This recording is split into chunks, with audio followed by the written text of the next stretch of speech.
El Milionario volvió a casa más temprano de lo normal, sin avisar. Solo quería recoger unos documentos. Pero al abrir la puerta, escuchó unas voces que lo dejaron paralizado. No podían ser ellas. Sus hijos no hablaban desde el accidente. Subió las escaleras en silencio, con el corazón golpeando el pecho, y cuando miró por la rendija del cuarto, vio a la niña arrodillada frente a los niños, tomándoles las manos, guiándolos con una ternura que jamás había visto. Y entonces ocurrió algo imposible. Su hijo murmuró una palabra, una sola, pero suficiente para destrozarlo por dentro. Santiago Herrera, empresario de 40 años, entró a su mansión sin hacer ruido.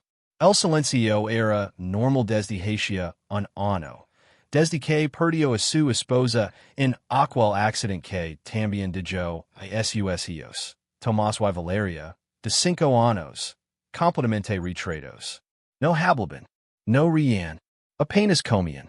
Santiago había probado psicólogos, terapeutas, especialistas de renombre nada.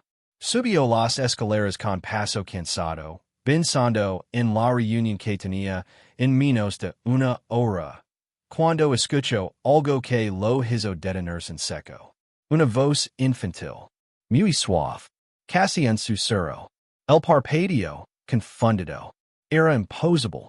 Sus hijos no emitieron una palabra desde hacía meses. Se acercó al cuarto con el corazón golpeando el pecho. La puerta estaba entreabierta y, al asomarse, lo vio. Elisa, la joven niña de 20 y pocos años, arrodillada entre sus hijos, los tres de manos entrelazadas. Ella hablaba con una dulzura que Santiago no había escuchado en mucho tiempo. Pueden decir lo que sienten, susurraba ella. No pasa nada. Su mamá los escucha desde el cielo. Tomás tragó saliva. Los labios temblorosos. Mamá, ¿está feliz a la arriba? Murmuró, con una voz tan frágil que lo rompió el alma a Santiago. Valeria continuó, con los ojos brillosos. Ella, ¿todavía nos quiere? Elisa sonrió con una ternura que desarmaba. Claro que sí. Ella los ama más que nunca. ¿Y está orgullosa de ustedes? Muy orgullosa. Santiago sintió como las piernas le falaban. En silencio, una lágrima le cayó por la mejilla. Sus hijos estaban hablando. Después de un año de oscuridad, de terapia, de intentos fallidos, una simple niña había conseguido lo que nadie pudo. Retrocedió unos pasos, abrumado, sosteniéndose del pasamanos.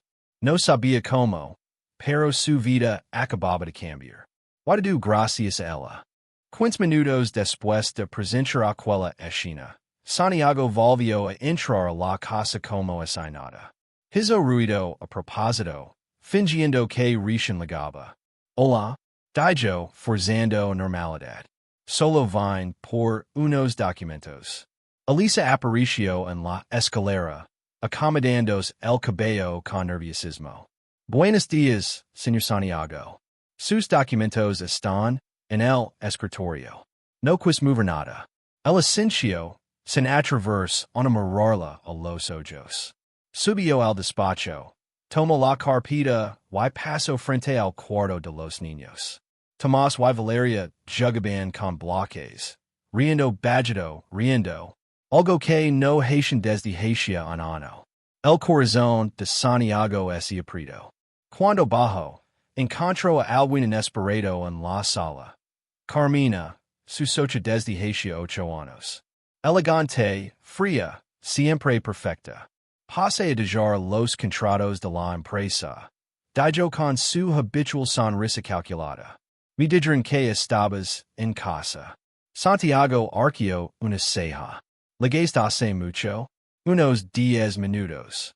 Y entonces añadió, viendo la voz. ¿Y six algo curioso? Sabias que tu ninera este usando rizos y rituals contagios? El estimego de Santiago ese tenso. No es nada malo. Carmina ladio la cabeza. Con esa morada, que siempre escondía veneno. Nada malo? Estamos hablando de dos niños emocionalmente vulnerables. Y tú permites que una empleada sin preparación los manipule así? La palabra lo golpeó. Manipule. Santiago sintió como su boca ese secaba. Mis hijos hablaron hoy. Carmina ese cruzo de brazos. ¿Hablaron? De un día para otro? Justo cuando esa chica está sola con ellos? No te paris sospechoso, Santiago? El apretó la mandíbula. Carmina sonrió con una mezcla de compasión falsa y amenaza. Solo ten cuidado. A veces la gente sabe muy bien cómo ganar confianza. Y después cobra el precio. Dejó los contratos en la mesa y así fue. Dejando a Santiago inquieto, con un sabor amargo en la boca. Y por primera vez desde la muerte de su esposa, ella no sabía en quién confiar. Durante los días siguientes, la casa cambió por completo. Tomás y Valeria no hablaban sin parar, pero sus voces comenzaban a llenar los espacios vacíos. Primero hablaban con Elisa, luego con Santiago, timidamente, como si estuvieran aprendiendo a vivir de nuevo. Una tarde, Santiago observó a la niñera desde la ventana. Estaba, en el jardín, haciendo burbujas de jabón mientras los niños corrían detrás de ellas, riendo, gritando más. Era la primera vez que los veía correr con esa alegría desde la tragedia. Perdón, señor, dijo Elisa cuando lo vio mirándolos. Ya había terminado mis tareas, y pensé que no lo molestaría, que jugara un poco con ellos. No me molesta, respondió él, con la voz quebrando sin querer. Gracias. Desde entonces, Tomás y Valeria la seguían por toda la casa. Se sentaban a su lado mientras ella limpiaba, lo conaban cosas, lo preguntaban si podían ayudar. Elisa tenía una paciencia infinita, una dulzura natural que parecía llenar los huecos que el silencio había dejado. Pero mientras los niños renacían, Carmina se volvía más insistente. Llamaba a Santiago a todas horas, aparecía sin avisar, hacía preguntas con segundas intenciones. ¿La niñera sigue aquí? Preguntó una noche, mirando la casa como si buscara pruebas escondidas.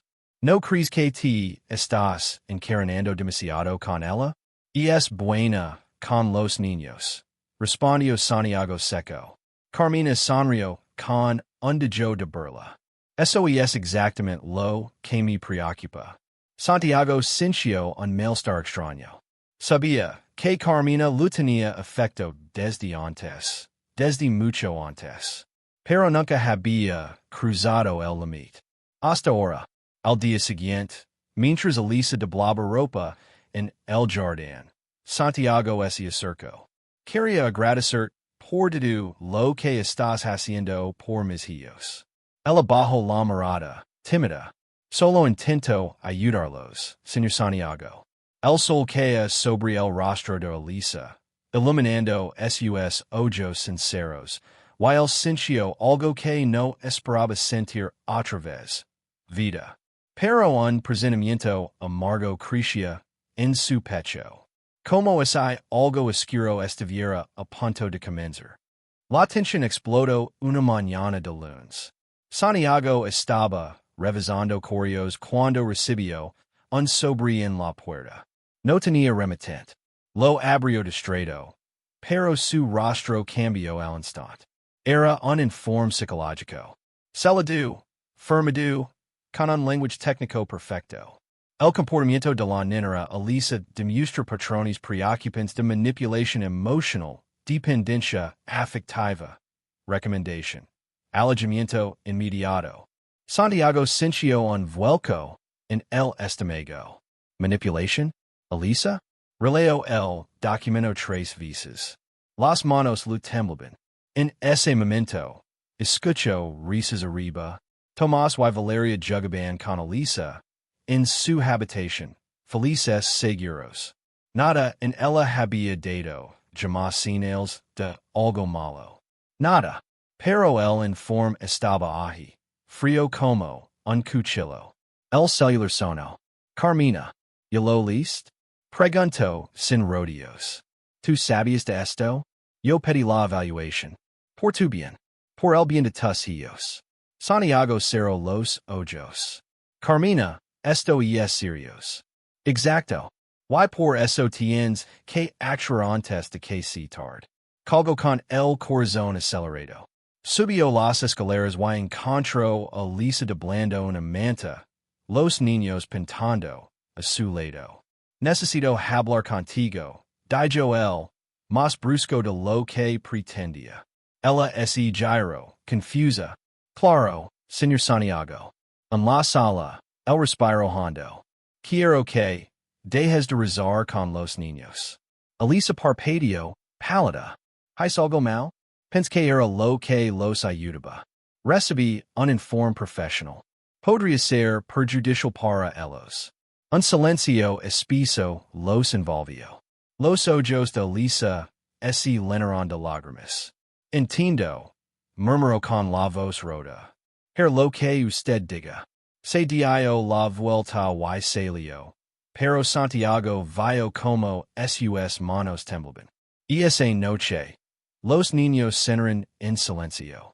No quisieron hablar. No quisieron jugar. No quisieron dormir. Habían vuelto a apagarse. Santiago se quedó observándolos, sintiendo un peso insoportable en el pecho. Pero no sabía que había quedado directamente en una trampa perfectamente construida. 5 días después, la casa había vuelto a convertirse en una sombra. Tomás y Valeria ya no hablaban, no comían bien, no dormían. Santiago los observaba marcatarse de nuevo, y cada minuto se sentía más culpable. El informe, las dudas, la prohibición, todo estaba mal. Profundamente mal. A las 2 de la madrugada, un grito desgarrador lo despertó. Corrió al cuarto de los niños y encontró a Valeria temblando, los ojos abiertos, atrapada en un pánico que no podía explicar. Tomás lloraba aferrado a su almohada. Papa, lloraban los dos. La hermosa ella. Santiago intentó abrazarlos, pero ellos se apartaban, desesperados. Quiero a Lisa, gritó Valeria. Quiero que venga ahora. El corazón de Santiago se rompió. Tomó el teléfono con manos temblorosas y llamó. Elisa, perdón por la hora, necesito que vengas. Por favor. 40 minutos después, apareció en la puerta, con ropa sencilla, el cabello desordenado y los ojos cansados. ¿Dónde están? Preguntó, sin dudar. Subió corriendo. En cuanto Tomás y Valeria la vieron, se lanzaron hacia ella. Elisa los abrazó fuerte, cantándoles bajito como hacia siempre, acariciando sus cabecitas hasta que los dos dejaron de temblar. Estoy aquí, ya pasó, nadie los veía lastimar. En cuestión de minutos, los niños se durmieron profundamente sobre su pecho. Santiago, de pie en la puerta, sintió un golpe de realidad. Él había destruido la única cosa que estaba sanando a sus hijos, por un informe que ni siquiera estaba seguro de entender. Cuando Elisa salió del cuarto, él la esperaba en las escaleras.